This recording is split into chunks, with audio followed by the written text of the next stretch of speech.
Fue un día perdido. Llevé a mi mamá a Cuautla a ver a su hermana y se nos fue el día entero.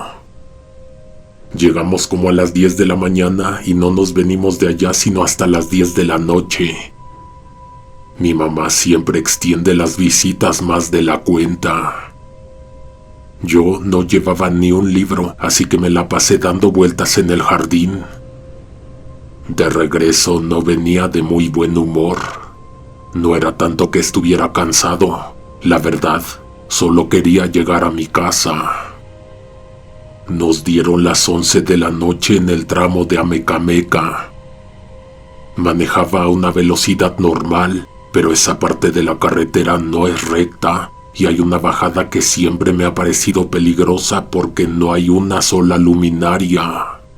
Solo ves lo que alcanzan a iluminar tus propios faros y el resto es pista vacía y campo negro. De pronto las luces de la camioneta le pegaron a algo que hizo que mi mamá brincara del asiento. Era una procesión caminando en la pura oscuridad. Iban sobre el carril de baja, pegaditos al acotamiento, pero casi no se veían porque no traían ni una linterna ni chalecos de seguridad. Estaban a nada de que alguien los atropellara. Activé las intermitentes. No solo bajé la velocidad, sino que a petición de mi madre, me puse detrás de ellos como si fuera a escoltarlos. En cuanto nos pusimos atrás, se detuvieron. Mi mamá me dijo que se iba a ofrecer a decirles que podíamos escoltarlos unos 10 kilómetros. Yo me quedé pensando si hablaba en serio, pero no le dije nada. Mi mamá es muy católica. Siempre que veía algo así, unos peregrinos en este caso, decía que ella ya nomás no podía por lo de su rodilla y se le llenaban sus ojos de lágrimas. El resplandor de mis faros les pegaba de lleno en la espalda. «Pítales», me dijo mi mamá acercándose al parabrisas. «Pítales para que alguien se acerque y nos diga qué necesitan». Le di un par de toques al claxon. El sonido rebotó en los cerros, pero nadie en la procesión se inmutó. Nadie volteó, ni siquiera rompieron la formación. Seguían ahí, estáticos, como si fueran postes clavados en el asfalto. «Qué raro, ni me oyen», murmuró ella. No quité las manos del volante. El motor seguía encendido, haciendo vibrar un poco los espejos. El silencio de afuera se sentía realmente pesado, una presión que te tapaba los oídos. «Me voy a bajar», soltó de repente. Antes de que yo pudiera decirle que no, escuché el sonido del seguro de su puerta. La luz del techo se encendió de golpe, inundando la cabina con ese brillo amarillento que te deja medio ciego cuando quieres ver hacia afuera. «Mamá, no», alcancé a decirle, pero ella ya tenía la puerta a medio abrir. El frío de la montaña se metió a la camioneta en un segundo, y con el frío, un olor extraño como a rastro, que ella después me describiría idéntico a como yo lo percibí. Los de la procesión seguían dándonos la espalda, totalmente tiesos, esperando a que ella pusiera un pie en el pavimento para empezar a moverse. En cuanto puso un pie afuera, yo apagué los faros. Quería comprobar si traían alguna lámpara, antorchas, veladoras, pero nada. Todo se quedó en un negro absoluto. Estaba rarísimo. Me bajé rápido para no dejarla sola. «Mamá, espérate», le dije, pero ella ya iba caminando hacia el grupo. Alcancé a notar que no traían estandartes ni cargaban ningún santo. Mi mamá, que para esas cosas es bien aguzada, ni cuenta se dio. Yo los estaba viendo de cerca y no tenía nada de peregrinos. Todos estaban parados, rígidos, y se cubrían la cara con las manos. «Vámonos, mamá, déjalos», le susurré agarrándola del brazo. «Pero no los podemos dejar aquí, les va a pasar algo», insistió ella. Cómo le explicaba que la escena estaba de miedo. Parecía que nos habíamos topado con un montón de fantasmas a mitad de la carretera. No podías ignorar el hecho de que estaban ahí, deambulando a oscuras, sin hacer un solo ruido. Lo único que quería era meterme a la camioneta y ponerlos seguros, pero ciertamente no iba a dejar ahí a mi madre. Ella les seguía hablando, preguntándoles que de dónde venían, que se arrimaran al acotamiento para que no los atropellaran, que por qué se tapaban las caras. Nadie le contestaba. Me daba un horror imaginarme que todos al mismo tiempo se quitaran las manos de la cara. De pronto mi mamá soltó un grito, se dio media vuelta y corrió hacia mí. «Vámonos, súbete», me gritó. Me tomó de la mano con fuerza y caminó rápido, a nada de arrastrarme. Nos subimos a la camioneta de un salto. Metí reversa. Nos echamos un poco para atrás para librarlos y arranqué a fondo, sin mirar por el retrovisor hasta que estuvimos lejos. «¿Qué viste, mamá? ¿Qué traían?», le pregunté cuando ya íbamos a velocidad. Ella no terminaba de recuperar el aliento. Tenía las manos apoyadas en el tablero y la mirada clavada en el parabrisas, todavía temblando. Se quedó callada un momento, apretando el rosario que traigo colgando del retrovisor.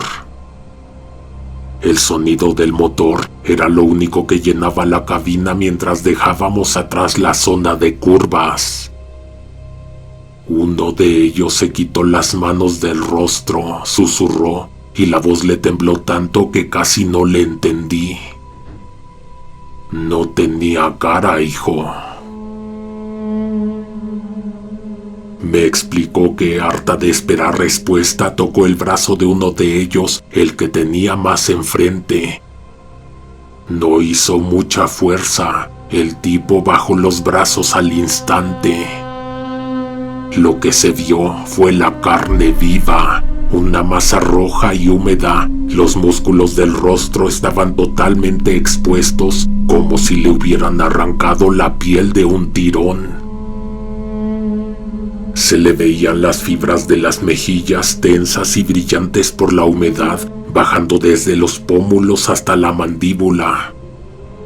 No tenía párpados, así que los globos oculares sobresalían de las cuencas, rodeados de nervios amarillentos y tejido conectivo que palpitaba.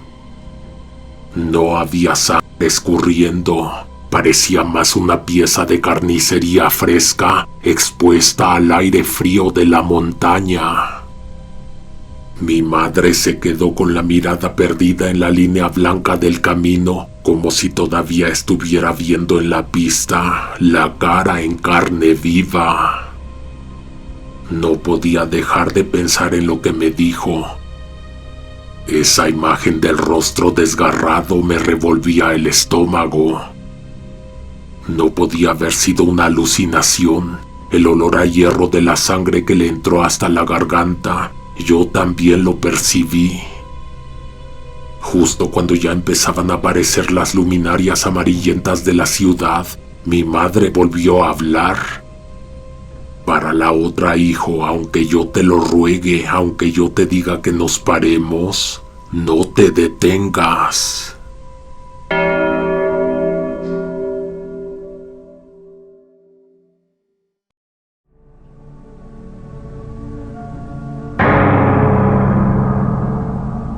Mi papá no es de los que creen en estas cosas. Esto casi no lo cuenta porque él en privado opina mal de la gente que sí cree en fenómenos paranormales. Se lo guardó un tiempo. Ahora que hago memoria, tengo el recuerdo de que una noche mi papá llegó agitado a la casa y se metió a bañar con agua fría. Venía de Tequisquiapan. Allá estaba trabajándoles a unos clientes que lo contrataron para remodelar la cocina en una casa de descanso. A veces llegaba tarde, a veces se quedaba allá y se regresaba temprano, especialmente después del incidente. Esa vez pasaba de la medianoche y no se quiso quedar en Tequisquiapan porque al día siguiente tenía otra entrega.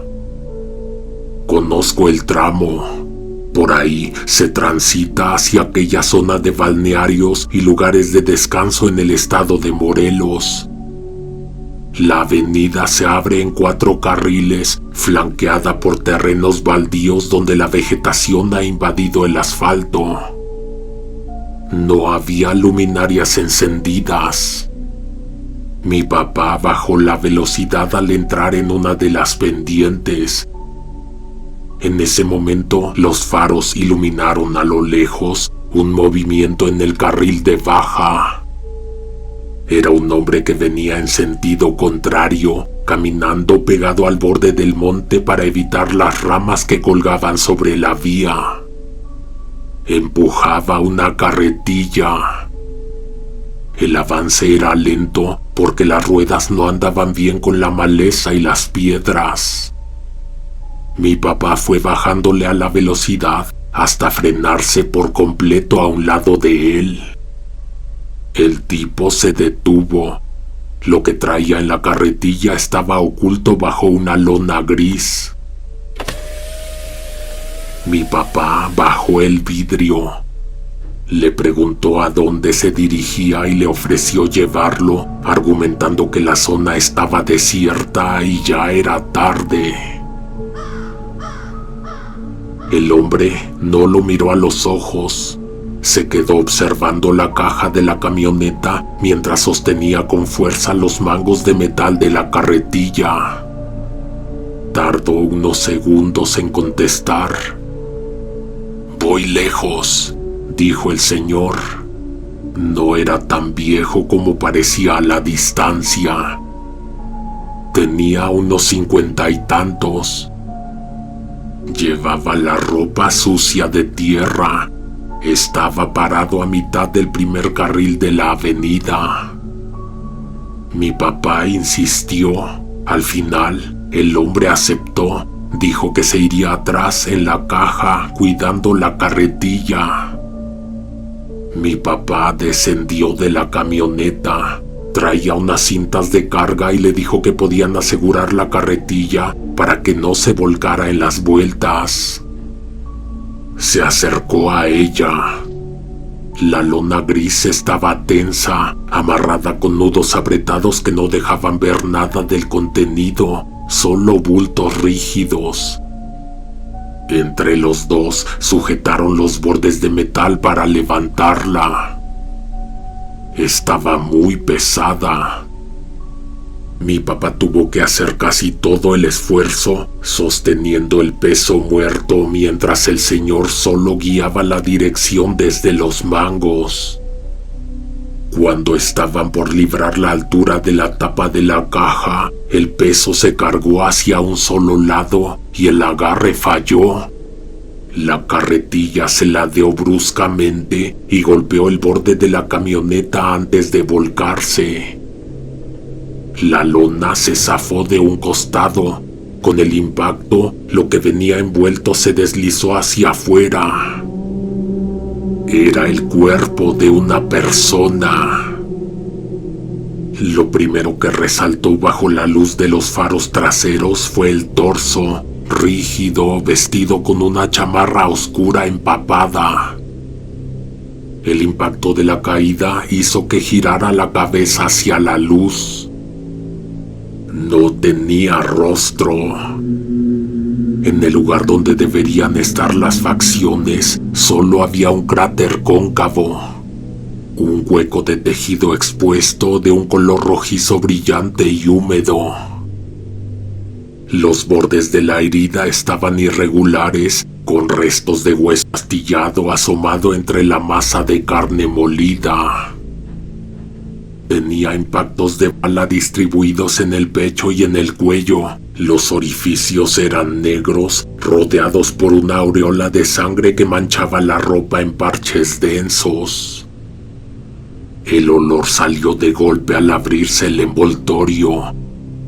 Mi papá no gritó, reaccionó bien, puro instinto. Soltó la carretilla que cayó de lado sobre el asfalto y se subió de un salto al borde de la caja. Sin tocar el cuerpo con las manos, apoyó la bota contra el costado del bulto y empujó con toda su fuerza. El cadáver rodó sobre la puerta de la caja de la camioneta, llegó al borde y cayó de espaldas contra el pavimento, justo al lado de la carretilla volcada. El golpe contra el asfalto sonó como un costal lleno de arena. El sonido de una sirena cortó el aire desde la parte baja de la avenida, a espaldas de la camioneta. A lo lejos, el reflejo de luces rojas y azules empezó a proyectarse contra las copas de los árboles y las bardas de allá. Mi papá sintió el golpe de terror en el estómago. Si la patrulla llegaba en ese segundo, no habría forma de explicar que no estaba involucrado en esa terrorífica escena. El tipo de la carretilla no se inmutó por las luces. Se dirigió con paso rápido hacia donde había caído su carretilla. Mi papá aprovechó ese segundo de distracción, dio un rodeo y se trepó a la cabina, cerró el seguro de la puerta con el corazón reventándole en los oídos. Antes de meter la primera marcha, la camioneta se sacudió. Un golpe retumbó desde la caja justo detrás de su cabeza. O el tipo le aventó la carretilla o pegó en la carrocería con las palmas abiertas. Miró por el retrovisor central y luego por el lateral. El cuerpo que acababa de patear fuera de la camioneta se estaba doblando sobre el pavimento. Los restos del torso se elevaron y los brazos buscaron apoyo en el suelo. El bulto sin cara se estaba poniendo de pie. Las luces de la patrulla bañaban de color azul y rojo todo a sus alrededores. Mi papá pisó el pedal a fondo haciendo que quemara llanta y que la camioneta diera un tirón hacia adelante. Por el espejo vio la escena más delirante de su vida. Dos figuras venían corriendo detrás de él, ganando velocidad. Una de ellas, el tipo que minutos antes se encontró en la oscuridad, empujaba la carretilla con fuerza y corría casi a la par del que no tenía rostro.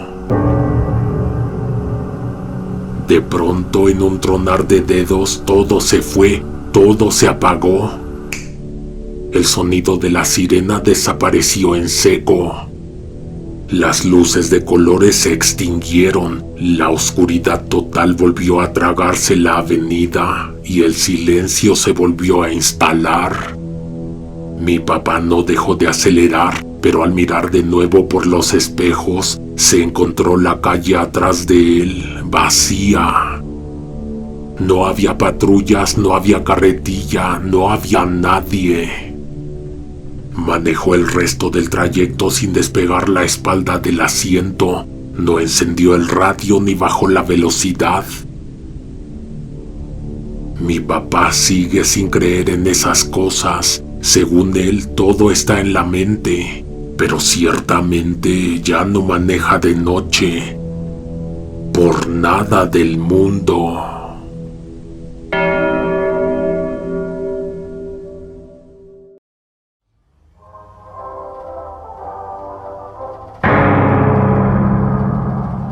Sonó en el radio el himno nacional. Nos dieron las 0 horas con 0 minutos en medio de la nada. Mantenía una velocidad constante de 120 kilómetros por hora, aprovechando un tramo recto de la carretera. Poco antes de que terminara la transmisión del himno, los faros alcanzaron a iluminar un señalamiento preventivo de zona de curvas más adelante. Reduje la marcha. Al intentar realizar el cambio descendente, presioné el pedal del clutch. Rechinó antes de tronar. El pedal se fue directo hasta el fondo y se escuchó un golpe bajo la columna de dirección. El chicote se acababa de romper. Mi esposa preguntó si nos quedaríamos varados en ese punto. No necesariamente. El carro aún podía avanzar sin el clutch, pero estábamos limitados a la segunda marcha. Eso implicaba una velocidad reducida, mucho menor incluso a la que llevábamos en el tramo de curvas. Otro de los contras era que si bajábamos la velocidad a 0, el carro se apagaba y había que intentar nuevamente la maniobra para encenderlo y para hacerlo arrancar.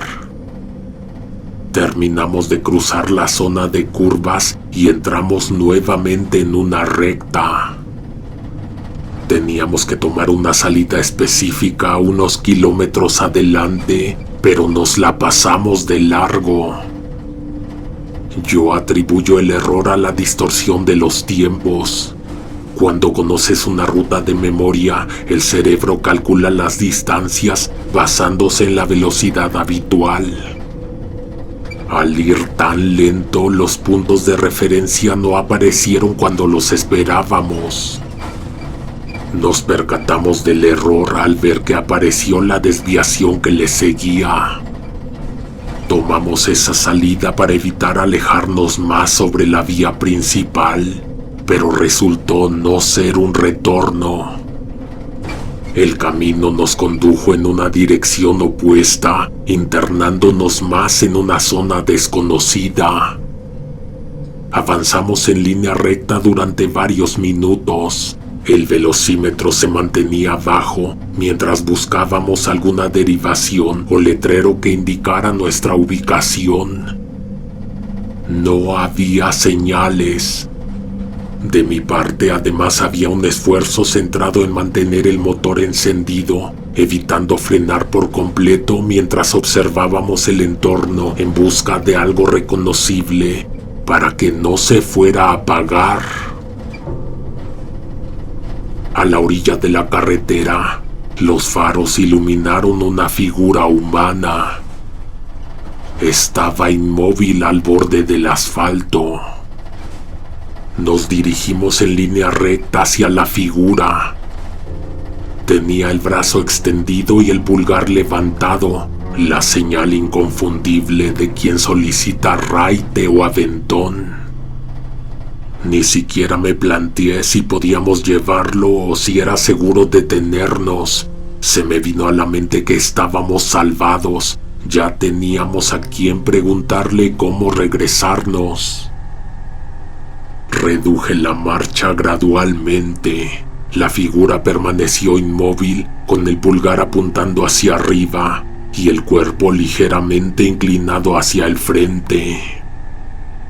A pesar de la distancia, la fijeza de su postura sugería que nos observaba, que me observaba a mí, que era quien iba tras el volante. Antes de alcanzar el punto de encuentro, mi esposa bajó la ventanilla del copiloto. El vehículo perdió el impulso final y el motor se apagó por completo justo al nivel de la figura. En cuanto el auto se detuvo, mi esposa comenzó a gritar. Me ordenó que no me detuviera, que nos fuéramos de inmediato. Su voz registraba un estado de terror que yo no lograba procesar, ya que desde mi ángulo de visión no detectaba ninguna amenaza. De todos modos intenté la maniobra para prender el carro. La figura no reaccionaba. No intentaba acercarse ni agacharse para hablar por la ventana. Debido a la falla en el clutch y a la presión de los gritos de mi esposa, no logré coordinar la maniobra de encendido en los primeros intentos. A ver, tranquila, le dije. Me asomé inclinándome un poco por encima de ella y mirando por su ventana. A escasos centímetros, la figura seguía sin realizar un solo movimiento. Es que no era una persona, era un... Por un momento juré que era un muñeco. Sí se trataba de una persona. A pesar de la deficiente iluminación, pude notar ciertos detalles en la piel. Además, la rigidez de su postura confirmaba que se trataba de un cuerpo humano. Estaba sin vida. Ignoré las advertencias de mi esposa y abrí la puerta del conductor. Tenía que verificar de cerca la naturaleza de lo que teníamos ante nosotros. Al bajar del vehículo, me vino un hedor a putrefacción que por fortuna no había entrado al carro. La figura no estaba de pie sobre el asfalto por cuenta propia. Estaba montada sobre un poste de acero enterrado. El cuerpo estaba amarrado con alambre grueso directamente al poste por la espalda, la cintura y los tobillos, manteniéndolo en posición vertical. El estado de descomposición era avanzado. La piel, de un color verde grisáceo y jaspeada por la red venosa visible y oscurecida, estaba tensa por los gases acumulados en el interior. El cuerpo se mantenía en esa postura debido a los amarres al poste y a una compleja red de alambre más finos que envolvían cada articulación y extremidad por encima de la ropa manchada y pestilente. Para mantener la postura del brazo extendido y el pulgar levantado, se habían utilizado alambres más finos, casi imperceptibles a la distancia. Estos alambres envolvían apretadamente la muñeca y cada falange del dedo pulgar, forzándolos a permanecer en esa posición contorsionada y rígida. En las zonas donde el alambre apretaba la carne para sostener la pose, la epidermis se había desgarrado, exponiendo el tejido adiposo licuado y el músculo negro que se vertía lentamente sobre el metal. Las cuencas oculares estaban hundidas, seguro las habrían picoteado los cuervos. La boca estaba llena de larvas que consumían la lengua remanente. Regresé al carro sin decir palabra. Me dio miedo, muchísimo miedo. Me quedé helado pensando en quién diablo se tomó el tiempo de armar eso, de llevarlo hasta allá y plantarlo en medio de la nada. ¿Con qué fin? Mi esposa tenía la cara cubierta con las manos, no quería ver nada. Yo estaba agitadísimo, el corazón me daba al 1000 y tuve que detenerme un segundo para recuperar el aliento antes de intentar prender el motor. Al final arrancó, nos fuimos de ahí, pero no pudimos alejarnos rápido. Entre que el camino era de subida y que el carro solo caminaba en segunda, avanzábamos desesperadamente lento. Mi esposa no me preguntó nada. Creo que le daba terror saber, pero igual le solté lo básico. Ese encuentro la dejó marcada. Durante semanas no hablaba de otra cosa con su familia y sus amigos. Sacaba el tema seguido conmigo, pero yo nunca le quise dar detalles. Sabía que si le contaba lo que realmente vi, la iba a trastornar muchísimo más. Ella se salvó de ver lo peor porque se fue un buen tramo encogida y con los ojos tapados después de que arrancamos. Nunca le dije que mientras nos alejábamos, esa cosa empotrada en el poste empezó a girar. Se movió para vernos cómo nos íbamos, siguiéndonos con la mirada hasta que la oscuridad se lo tragó por completo.